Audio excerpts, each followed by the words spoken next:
Kelly Holmes, she's an amazingly inspiring woman. I can't imagine anyone can hear her story and not be incredibly moved. I think the show is going to be a complete roller coaster ride. It's kind of like my life anyway. Kelly Holmes has come through a very troubled upbringing. She's suffered from serious injuries, depression, self-harming. It's an amazing story. Who knows what's going to happen, but I'm waiting for the tissues to come. Lots of things we don't know about her, and I think tonight she will surprise us. OK, Piers, remember I'm a double Olympic champion, so I know I can handle anything you give me.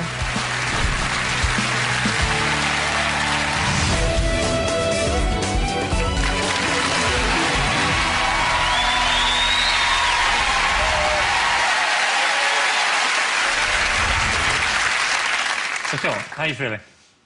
Oh, my God.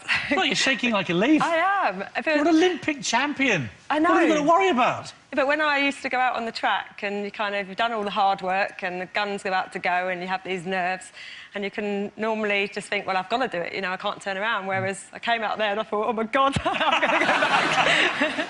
After that 2004 Olympics in Athens, where you were the double gold champion and the whole of Britain went crazy, the whole world went crazy, your life changed completely. What's it like to suddenly find yourself being a celebrity?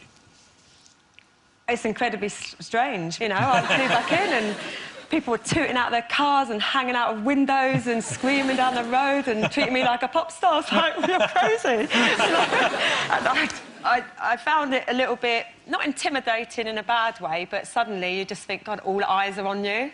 And that's almost embarrassing as well as, you know, you're grateful people supported you. And to give people here some idea how crazy it got, Tom Cruise rang you up and basically asked you out on a date. Was it? Well, kind of, yeah. Well, the thing is, I'd been on the show and Tom Cruise... You went on Parkinson? I went on Parkinson. A small-time chat show. I'm not really familiar with it, but I know you've been on that, so... Well, Tom Cruise is there and he's really sitting at the end of his seat going... You know, and I'm thinking, oh, God, Tom Cruise!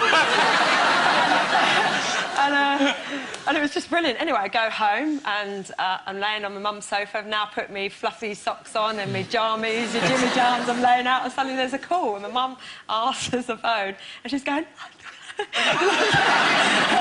Tom Cruise for your love. And he's asking you to go to his premiere. And I was going, I can't go. You know, I said, what am I going to wear? You know, and that was it. And I said, just say that I'm asleep, you know. And I got so much stick. Well, no, because... No, I was too embarrassed. Tom Cruise has rung you at home and you're too embarrassed to go and talk to him? Do you think it dented his ego that you rejected him in such a cruel way?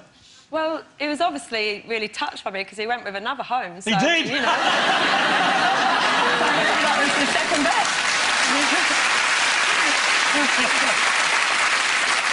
You, along with David Beckham, Denise Lewis and, of course, Lord Coe, you were the team that won the Olympic Games for London. Now, you, of course, had rather good seats, didn't you, at the Olympics? Let's take a look at this picture of you and your little buddy hanging out, watching the Games. That is a cool picture. Yeah, that's at the hockey, women's hockey. And, of course, Kate's a real big hockey Oh, it's Kate fan. now, is it? Oh! Sorry, the Duchess of Cambridge to some of us. Okay, Kate and Kel. Well, that's what's really nice about her. What's she like? Well, really normal.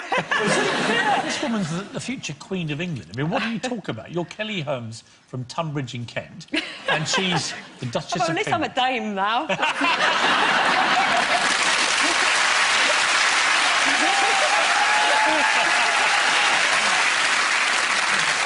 Kelly, for you, the path to glory wasn't an easy one. Dame Kelly Holmes, Britain's golden girl. Kelly Holmes is one of our greatest Olympians. A spectacular win for Kelly Holmes. Kelly is definitely one of the greatest British athletes that we've ever had. What a winning margin that is. Kelly made history in the 2004 Athens Olympics when she struck double gold in the 800 and 1500 metres. Eyes wide open like this, coming in to win, and oh my God, you know, I've done it. Kelly became the first British woman ever to win 2 golds at the same Olympics. To win 2 within 3 or 4 days of each other is a magnificent performance. Just wanted the medals so bad and worked really hard. She's a national role model. Kelly Holmes is an inspiration to many, many young people. Escape! 5 press on! She was honoured by the Queen and became a superstar. Kelly was everywhere. I've achieved everything I've ever wanted. But as Kelly rode a wave of glory, few realised what she'd overcome to achieve her dreams.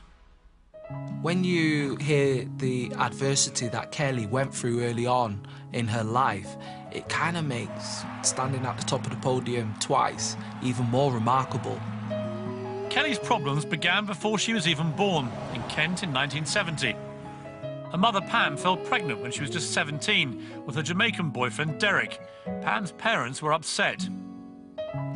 They weren't happy that Pam got pregnant so early. She was only 17. She had to tell them that she was expecting a mixed-race child. And remember, this was 1970. Mixed-race relationship in the 70s was like, in a sense, taboo. Her grandparents effectively told her mother, either you leave home or you have to have the baby adopted. Kelly's mother, Pam, left home, but when Kelly was just 9 months old, the couple separated, and Derek played no further part in her childhood. She didn't see him at all. So, not from a baby or from her first years of her life.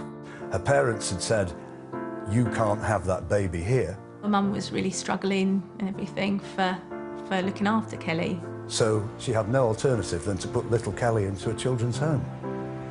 Between the ages of 1 and 4, Kelly had spells in St George's Children's Home in Tunbridge Wells. Times were very, very hard, and sometimes you have to do what you have to do. You can only imagine how horrific it was for Kelly's mum. But then things began looking up. Her mum, Pam, had met a new partner, Mick Norris, and the 3 of them set up home as a family. They became a really nice family unit. They supported her really well. As far as she knows, Mick was her dad. He brought her up from a young age. Soon Kelly had 2 new brothers, Mick and Pam's sons, Kevin and Stuart. But when Kelly turned 16, a chance encounter turned her family life upside down once again.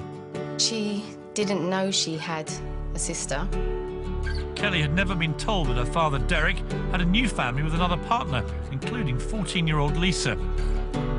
My mum's always told me that I had a sister, and we had a couple of photos of her.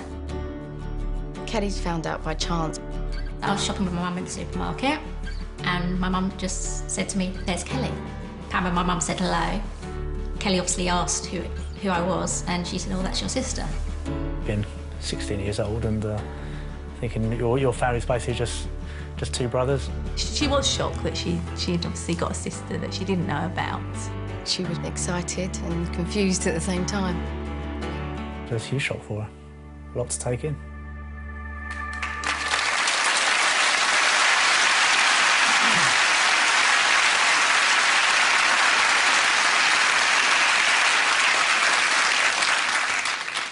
Wow, that is a lot to take in.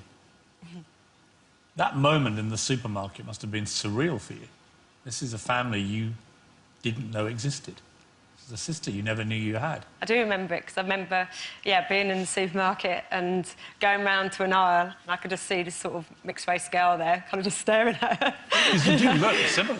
You look like sometimes, sisters. yeah, when my hair's like that. Sort of different looks, but... Did you then stay in touch with them, or what went on?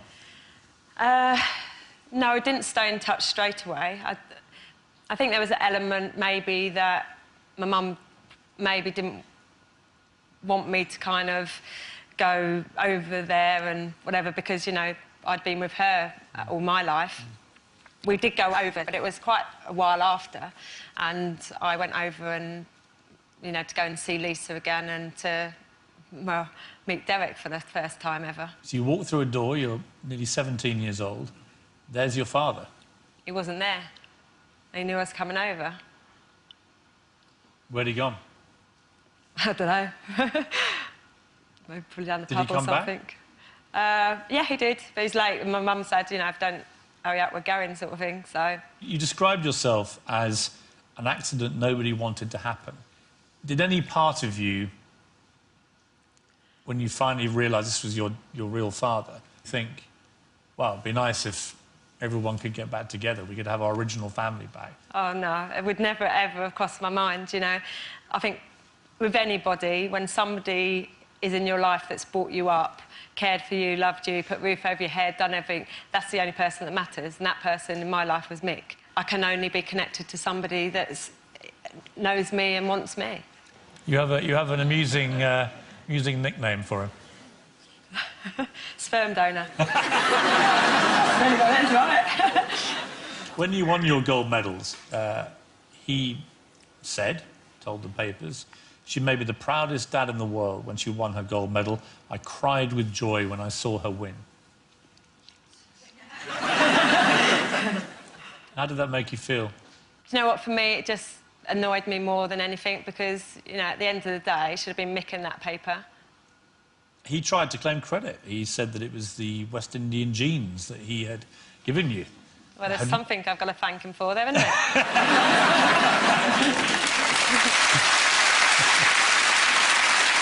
If he's watching this, yeah, would you have anything to say to him? Thanks for giving me great brother and sister, because that's the only thing that matters. You cut yourself. Does it bring any kind of satisfaction? It was more, I was just hating myself. You were born Kelly Holmes in Pembury in Kent in April 1970. Holmes is Derek's surname. Your mother, who I know is hugely important to you, she was just 17 when she'd fallen pregnant. Her parents were horrified, your grandparents, when they heard the news. I mean, she didn't want to be here today or give an interview because she finds it too difficult to talk about and has never really had that conversation with you, never mind anybody else. No. How do you feel about that? I can understand why she wouldn't have maybe even wanted me to be on this show, because it brings up probably not so great memories for her as well, because there's a 17-year-old that's got a young girl and, you know, what do you do? If your parents won't want you, what do you do? So I can understand why she didn't want to do it, but equally for me I would have liked to have been involved because I think she should be proud of herself for being so strong to actually keep hold of me, because there's a lot of young girls that would have, when the adoption services come to take me away, they would have had to give over, and she refused to let me go. It's very brave. I mean, she decides to leave home and she plunges off into the unknown with you on the way. She then splits with Derek. She had no means of support. This is after you're born. And she has no choice but to put you into a children's home. I'm sure she's not proud of some of the things that might have happened, but equally I look at her and think, geez, you know, you're also a strong character. That's probably where I might get some of my, you know, character from, in that way. So I'm proud of her for that. And it wasn't as if she abandoned you, because she actually deliberately took a job very near the children's home, so she could see you regularly. Yeah, she took a job in Unigate across the road so she can see me each time. And I did have to go back in again because, of course, she needed to earn money, so she went back up into London as a diamond cutter. And that's when I was in the home a little bit older.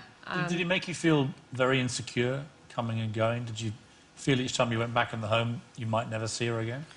Yeah, my mum probably won't like me for saying this, and I don't say about, but I know that's had impact on worrying that, I know, people leave, or you know what the security is around you, because I do remember always crying, like, you know, when she left and stuff. They call it separation anxiety, I think, in young people when this happens. The pivotal moment in your life, I think many would say, if they knew what happened next, was when the children's home found some adoptive parents for you. And at the last moment, your mother went, no. For me, that's just amazing, you know, and I would want to say to her that. That's why I wish she was here, so, you know, I would always say that's brilliant. To thank her.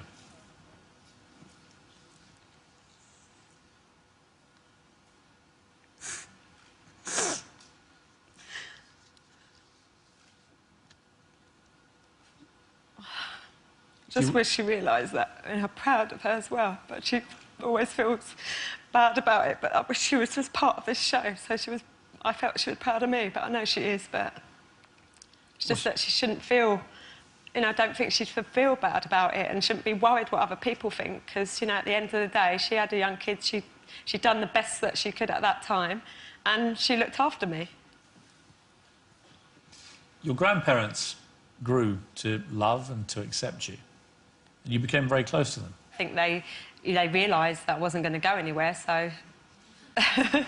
Your grandmother's she's now 96. Yeah, 96, still going strong. 97, yeah. What does she make of what's happened to that little girl that was at the centre of all this trouble? I think she's really proud of me, definitely. After the troubles of your early childhood, your mother, Pam, met and married Mick, who was Mick Norris. He was an old school friend of hers. You were the bridesmaid at the wedding. We have a picture here. You were 7 years old that day. Do you remember it? I do remember it, because I hated being in a bloody posy. And Mick has been somebody, you've described him as not just your dad, as you see him. He's been your support, your biggest fan, and he brought you, more importantly, stability after all the chaos. What does he mean to you? Well, it'd be embarrassing. I'm going to cry now. So I don't ever cry, you kid. I don't never cry, normally.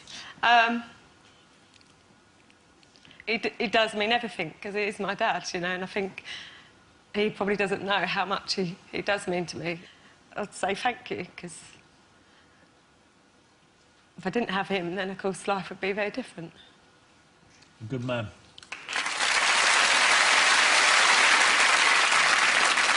Let's see how you became a sporting superstar. Kelly was only 12 years old when her teachers spotted she had a rare gift for athletics. You could see then that she had the makings of being a very, very good athlete. She always won our cross-countries at school. Kelly won 2 English school championships, and she was identified as one of the best young middle-distance runners of her generation. The 1984 Olympics inspired Kelly with a dream which would shape the rest of her life. When we were 14, it was the Olympic year, and she was watching her idol, Seb Coe. Coe takes gold for Great Britain. When he won the 1,500 metres, Kelly thought that was going to be her race. She then said, I'm going to go to the Olympics and I'm going to win a gold medal. When Kelly left school, she needed a job. Serving as an army PT instructor meant she could train and keep her Olympic dream alive. Next one, the sky, stay in the top of this run. She was always proud of being in the army. Well done, sir. Keep coming, straight down. Aged 23, Kelly made her international athletics debut and soon found success. It was very clear to me from the very outset that Kelly had an immense amount of ability. And that's given Kelly Holmes the opportunity to come through from that impossible position. You could see that determination, that real drive. Watch out, because I'm going for the gold and people have got to beat me this time.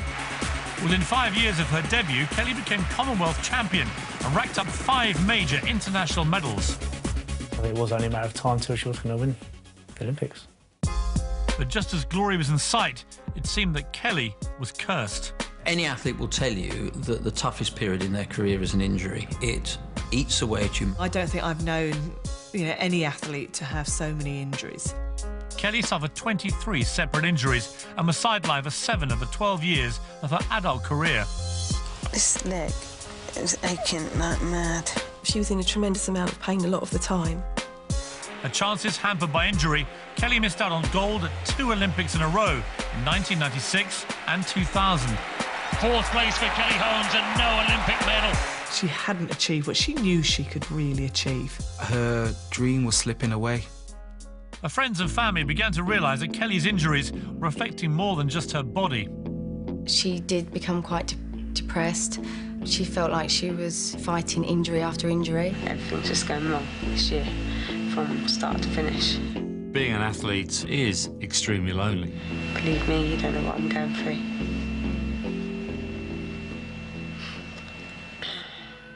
In 2003, with just a year to go till the next Olympics, Kelly sustained 2 new injuries while training in France. And this time it drove her over the edge.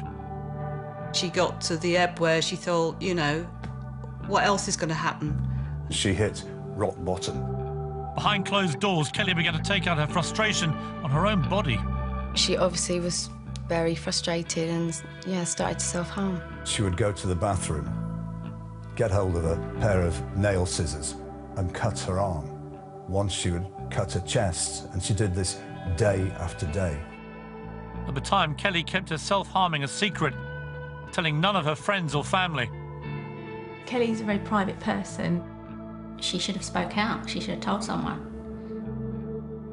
You know, I feel sad that she couldn't come to us with that.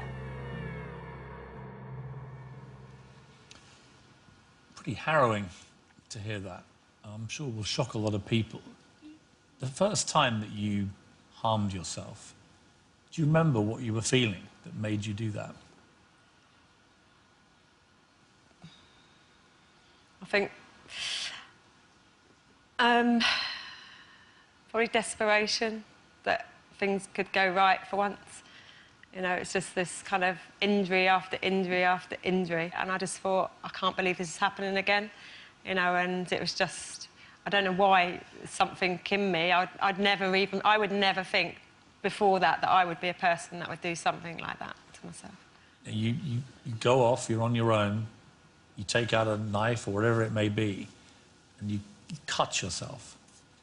Does it bring any kind of satisfaction doing that?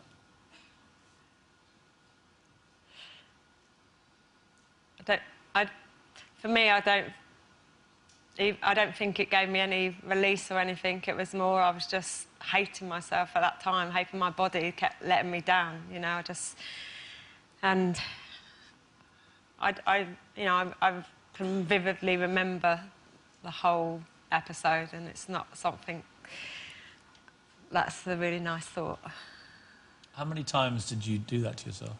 In a training camp in France, leading up to the World Championships, I was, yeah, I think nearly every day. I've heard you say once that you cut yourself once for every day that you've been injured. Did you ever consider going further, taking your life?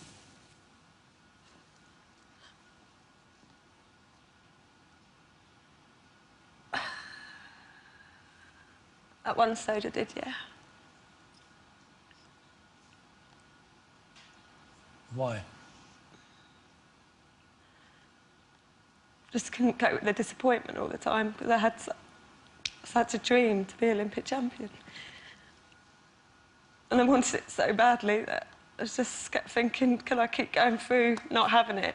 And, you know, it's easier not to fight for it anymore, isn't it, really? And have you ever felt that feeling again? Have you ever wanted to do it again since then?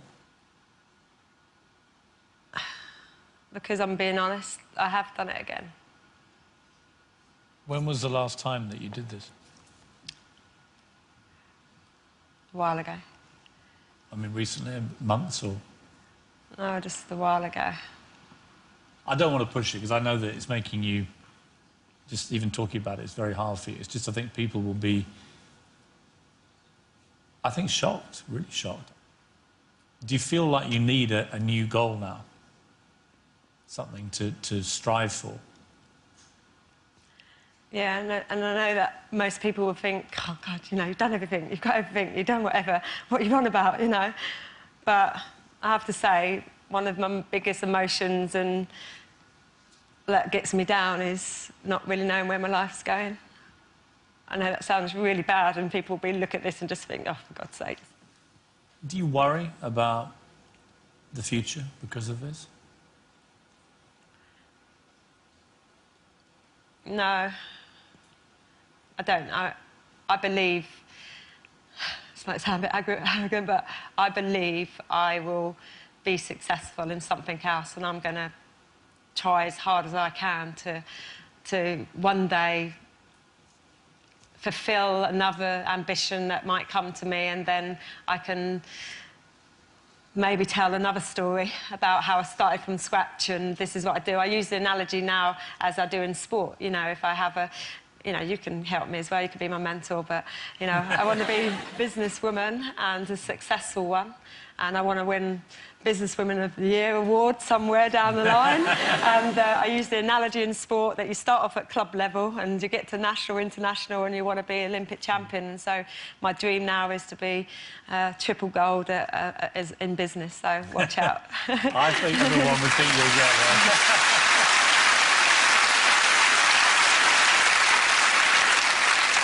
Around the time that you were going through all this, your training partner was the Mozambican runner Maria Matola. Lots of scurrilous rumours began about your relationship with her, and you've had to put up with a lot of speculation about your life. You're a very private person, you always have been. How do you feel about the constant speculation? You know, for me, I am who I am. I've lived my life to achieve my goals. I have a really close family, friend network. They're the only people that matter to me, and actually the reason why I'm so private is that is my only sanity.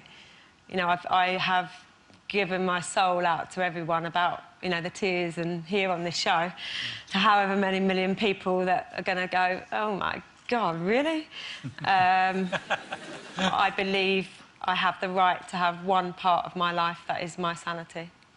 Without prying into any detail, but how many times would you say you've been in love in your life?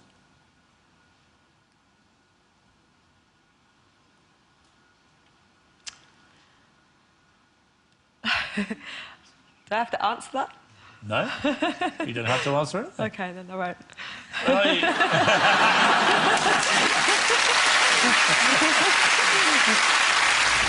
1 minute I'll be at World Championships, the next minute I'll be guarding the barracks, you know, with fog coming down with your weapon. You're thinking, this is really like kick back down to earth.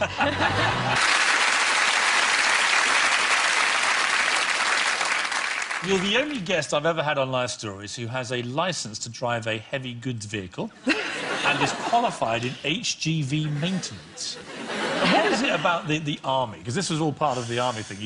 You got the licence when you joined the army. Why did you have this great ambition to be in the army? I was not academic at school at all. I have to say, it was sport that has made me who I am. I wanted to go in the army because, for me, it was about being someone, having some structure in my life and having a career. And during your time in the army, you could also compete in prestigious athletics events.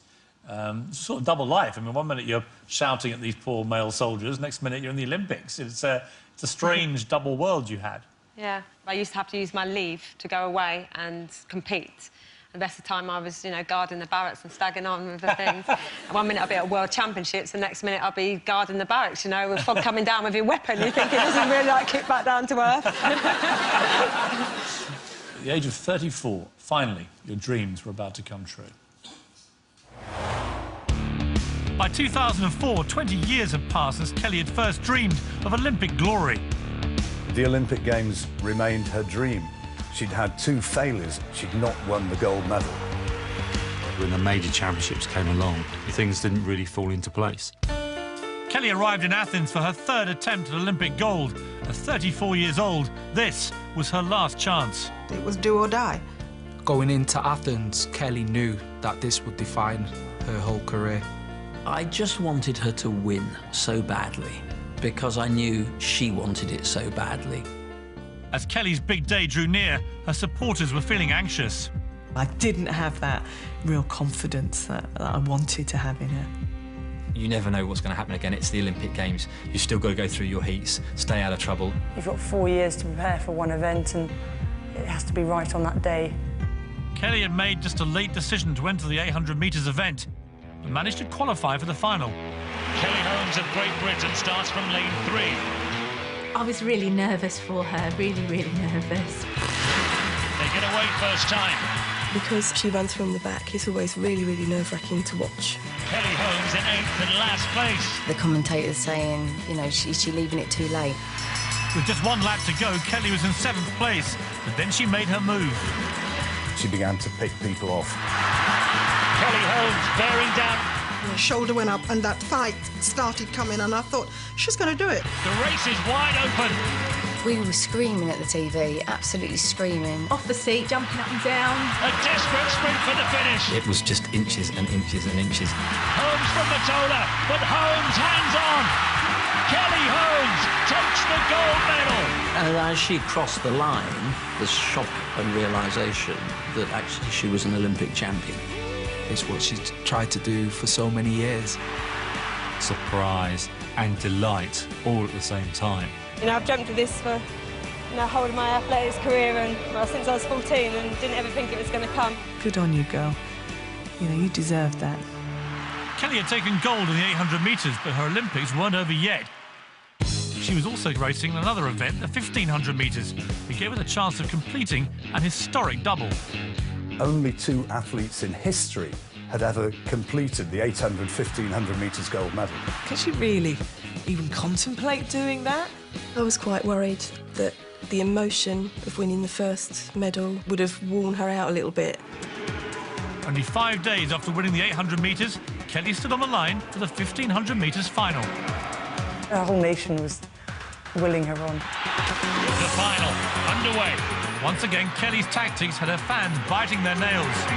She was at the back of the field, and I think a lot of people would have thought, you're far too far back. Come on, make your move. With 300 metres to go, her supporters began to believe again. I knew Kelly had speed, and she had that army grit. Into the final straight, Kelly Holmes takes the lead. She just went for the line. What an incredible run! Double gold for Kelly Holmes! When she did win, I think I just burst into tears with happiness for her.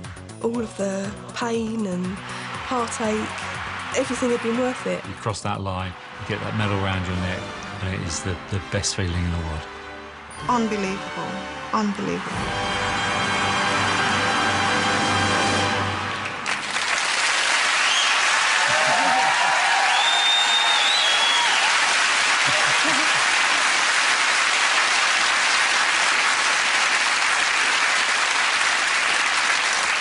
I mean, it gives me goosebumps. I'm sure the audience all feel the same. What's it like for you watching that back, knowing everything that had come before? It's actually really emotional. I think that, out of everything, you know, besides what we've been speaking about, makes me really emotional to think that I did it. And this torturous way that you run, deliberately running last until the last minute, it was designed to make sure you had the maximum speed when it mattered, right? Yeah, I'd actually only come up with those tactics prior to going into Athens because I had looked at my opposition. I knew how fit I was going in because it was the first year in 7 that I didn't have an injury in 2004. And so my confidence was higher than it had ever been before. I had a brilliant team of people around me, masseurs and physios that were just, you know, I was stalking pretty much, you know, to keep me injury-free. You also know that despite all this, this is probably your last chance. Yeah. There won't be another Olympics for you. No. The pressure after everything that's happened must have been enormous on you. Yeah. I always kept thinking something's going to go wrong. You know, it's bound to go wrong. But, again, trying to then be positive and confident.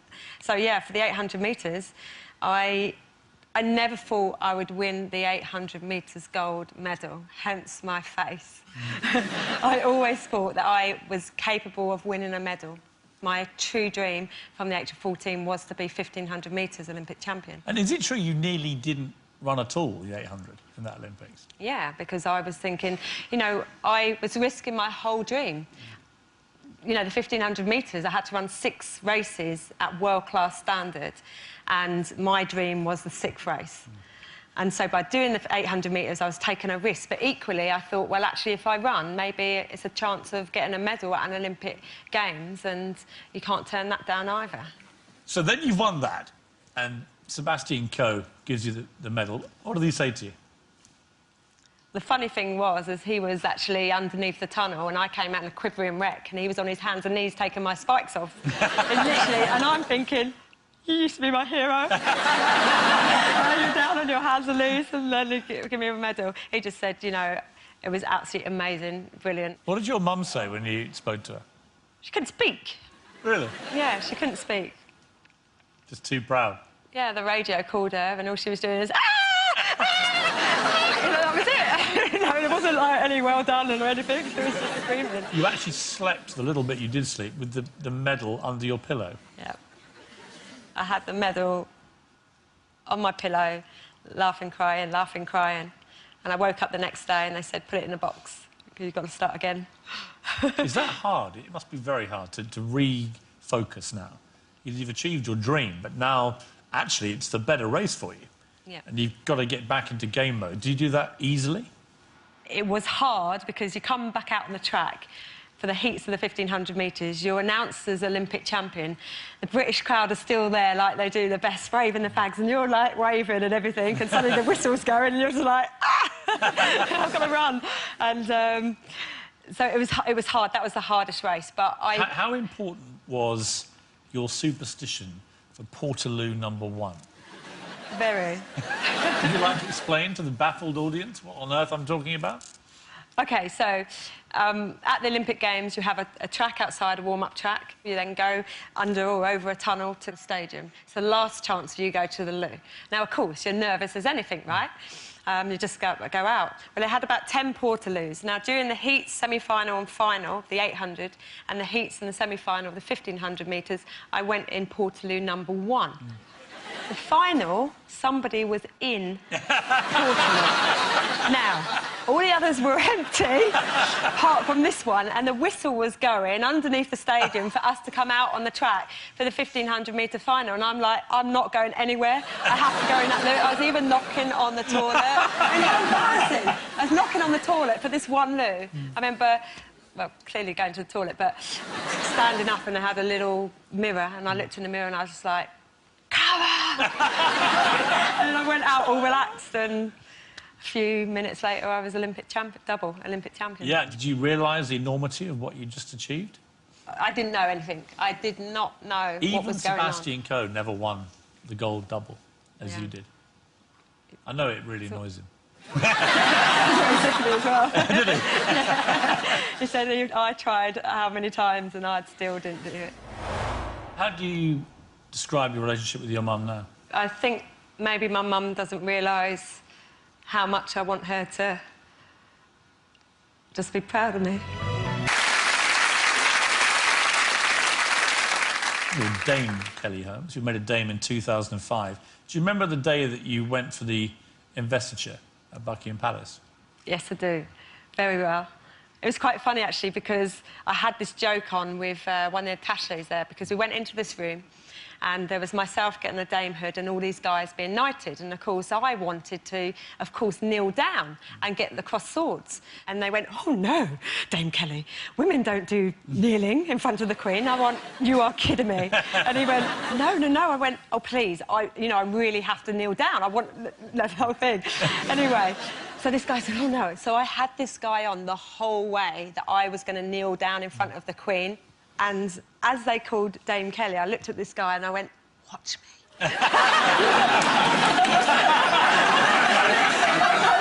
Chuckling to myself, you know, going in. Of course I didn't. I was more worried about walking in heels, because I'd hardly ever worn heels by then, had I? Now I'm not in heels. It was a brilliant moment. What did the Queen say to you? She asked me how my injury was. Did she? Which was obviously the story of my life, ran full circle. A very proud day for you. It was a complete honour. You know, to get that, it was just amazing. And very special for somebody else, too. Got a picture of you and your mum here at the palace. Yeah. And my hairdo, look, it looks like I've got a hat. Cool. Yeah, there's no hat. Yeah. How do you describe your relationship with your mum now? I think maybe my mum doesn't realise how much I want her to just be proud of me.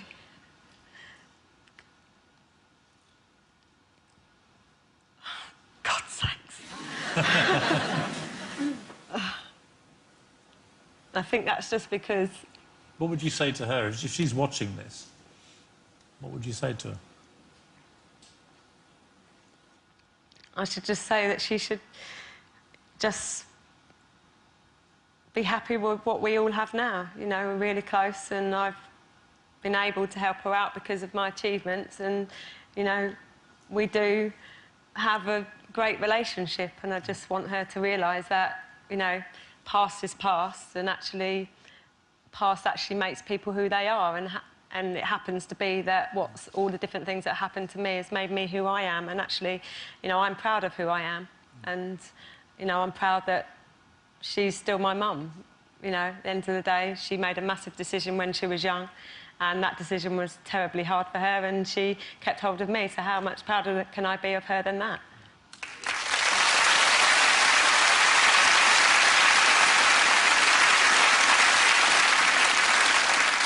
There comes a time in every athlete's life, whether they like it or not, when you have to slow down. By 2004, Kelly had achieved her lifelong dream of Olympic gold. She was on top of the world. Kelly went from being an athlete who was successful to become a global superstar within days. People wanted to talk to her. She was on the red carpet. She was wearing beautiful dresses and lovely jewellery. The following year, Kelly, now aged 35, retired from athletics after a 12-year career. I got back into training and I just feel to myself that I don't want to do it anymore. Kelly was out at crossroads. Kelly found her retirement a little tough. Any athlete, and Kelly was no different, they missed the buzz of competition. And I think for a while she was just a little bit lost. There was a couple of times when you spoke to her and she said, I don't know what to do now. What should I do now? But Kelly turned a corner when she discovered a brand new vocation. What's really very apparent, especially with young people, is that she can engage and respond with them really well. She realised that she could become a really good role model for young people, and, you know, she is a fantastic role model.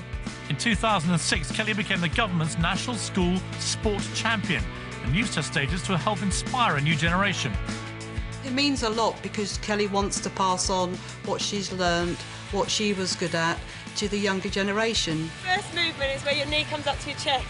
The second movement is when it goes out straight. Kelly, after becoming school sports champion and seeing the difference that she could make, realised that, you know, it could be much more than that, it could be much bigger than that. In 2007, Kelly founded her own official charity, the Dame Kelly Holmes Legacy Trust. The Trust is really trying to help disadvantaged young people, giving them life opportunities and getting back into something positive, into either some employment, some training, or some further education. She's enjoying what she's doing. She's making a sensational contribution. With her mentoring and her charity work, it certainly has given Kelly what she's needed. It's helped Kelly find her place and ultimately find happiness.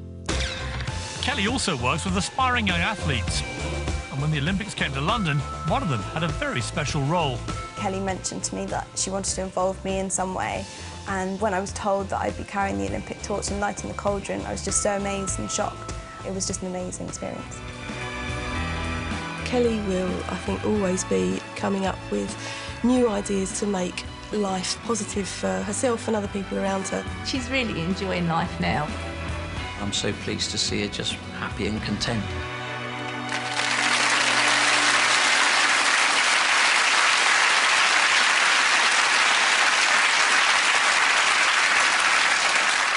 I mean, happy-ish, right? Fairly content, because we've already discussed that that feeling of not having a purpose is very hard for athletes.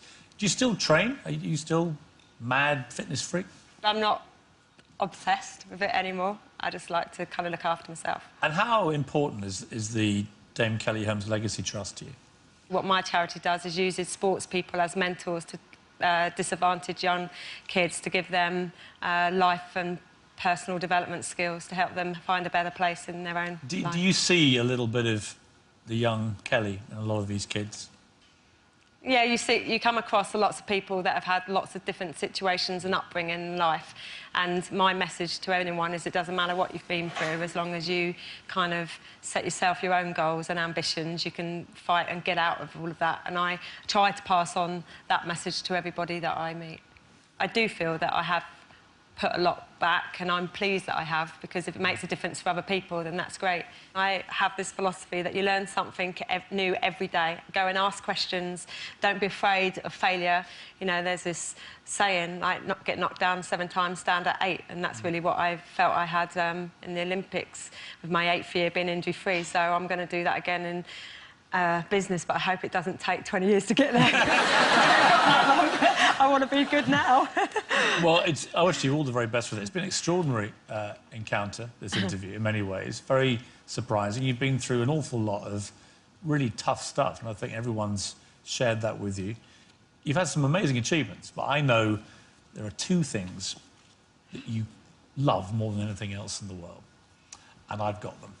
And I thought it'd be appropriate at the end of all this, after all the tears, the heartache, the tough love, the hard work, the sacrifice, the injuries, all of it, for you to lean forward and let me crown you with your gold medals for becoming the greatest female Olympian in the history of British athletics. Dame Kelly, thank you so much.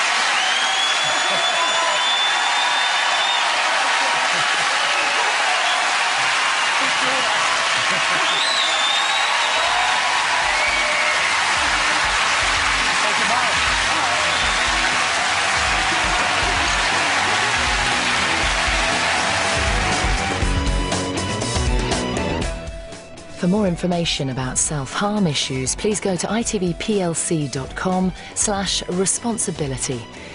John Bishop and Emily Blunt are among Jonathan Ross's guests tomorrow night. It's 10:25 for that.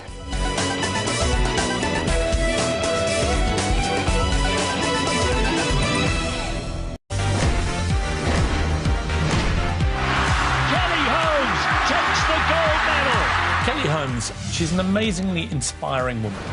I can't imagine anyone can hear her story and not be incredibly moved. I think the show is going to be a complete roller coaster ride. It's kind of like my life anyway. Kelly Holmes has come through a very troubled upbringing. She's suffered from serious injuries, depression, self-harming. It's an amazing story. Who knows what's going to happen, but I'm waiting for the tissues to come. Lots of things we don't know about her. And I think tonight she will surprise us. OK, Piers, remember I'm a double Olympic champion, so I know I can handle anything you give me.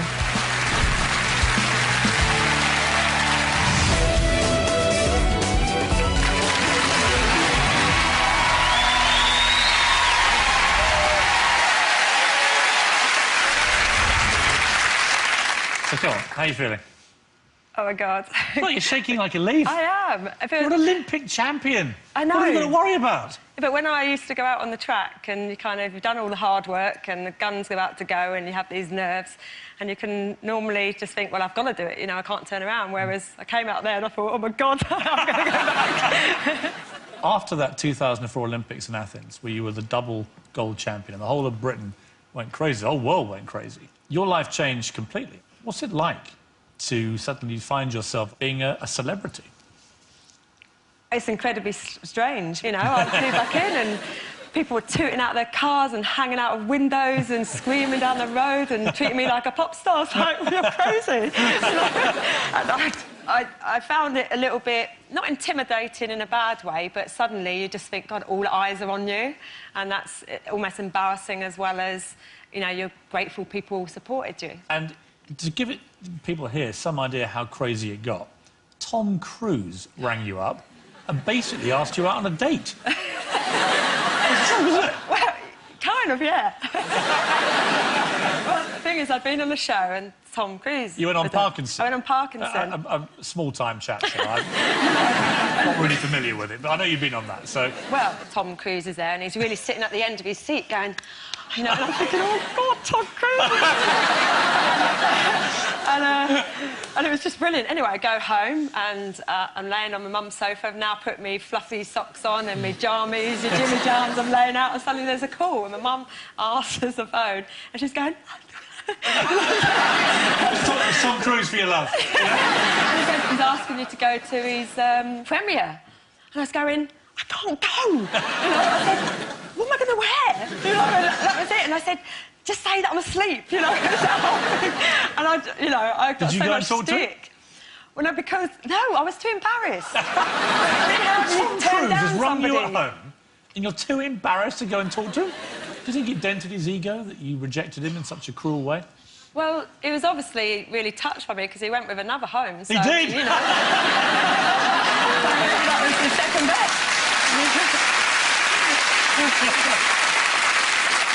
you, along with David Beckham, Denise Lewis and, of course, Lord Coe, you were the team that won the Olympic Games for London. Now, you, of course, had rather good seats, didn't you, at the Olympics? Let's take a look at this picture of you and your little buddy hanging out, watching the Games. That is a cool picture. Yeah, that's at the hockey, women's hockey. And, of course, Kate's a real big hockey Oh, it's Kate fan. now, is it? Sorry. Oh! Sorry, the Duchess of Cambridge Duchess to some of of us. Cambridge. Kate and Kel. Well, that's what's really nice about her. What was she like? Well, really normal.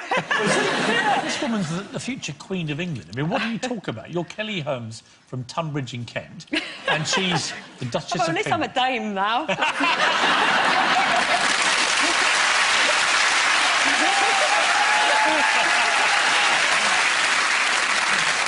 Kelly, for you, the path to glory wasn't an easy one.